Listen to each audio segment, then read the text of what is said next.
தக்காளி சாதம்னு சொன்னாலே போகிறோம், அது ஒரு மாதிரி பசியை தூண்டி எப்படா லஞ்ச் டைம் வரும் அப்படின்னு எல்லாரும் காத்துட்டுருப்போம் இல்லையா? ஸோ இன்றைக்கி ஒன் பாட்டாக எப்படி பண்ணுறதுன்னு பார்க்கலாம். இதுக்கு தேவையான பொருட்கள்லாம் என்னென்னு பார்த்துடலாம். ஒரு வெங்காயம் இந்த மாதிரி சிலம்பாக நறுக்கி எடுத்து வச்சுட்டுருக்கேன். 3 பச்சை மிளகாய் கீரி எடுத்து வச்சுட்டுருக்கேன். 3 தக்காளி வேணும். 2 தக்காளியை நம்ம அரைக்க போகிறோம். ஒரு தக்காளியை இந்த மாதிரி ஸ்லைஸ் பண்ணி வச்சுட்டுருக்கேன். இஞ்சி பூண்டு பேஸ்ட்டு நமக்கு தேவையான அளவு எடுத்துக்கலாம். இப்போ ஒரு குக்கரை ஹீட் பண்ணிட்டு எண்ணெயை விட்டுண்டு பிரிஞ்சி இலை, பட்டை, கிராம்பு, ஏலக்காய் தாளிச்சு கொட்டிண்டு வெங்காயத்தை சேர்த்து நல்லா வதக்கிக்கலாம். வெங்காயம் கொஞ்சம் நல்லா வதங்கினோடனே இஞ்சி பூண்டு விழுதை சேர்த்து வதக்கி எடுத்துக்கலாம்.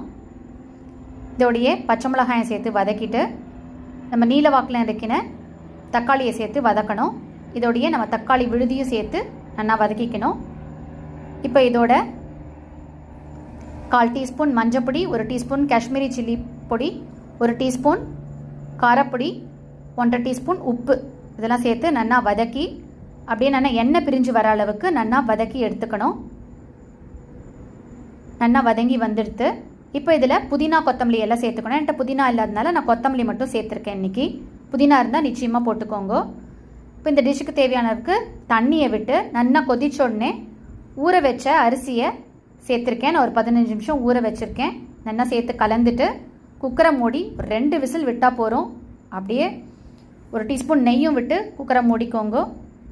இல்லை நல்லா வெந்து வரும்போதே செம்ம வாசனையாக இருக்கும், ரொம்ப டேஸ்டியாக இருக்கும். நிச்சயமாக பண்ணி பாருங்க.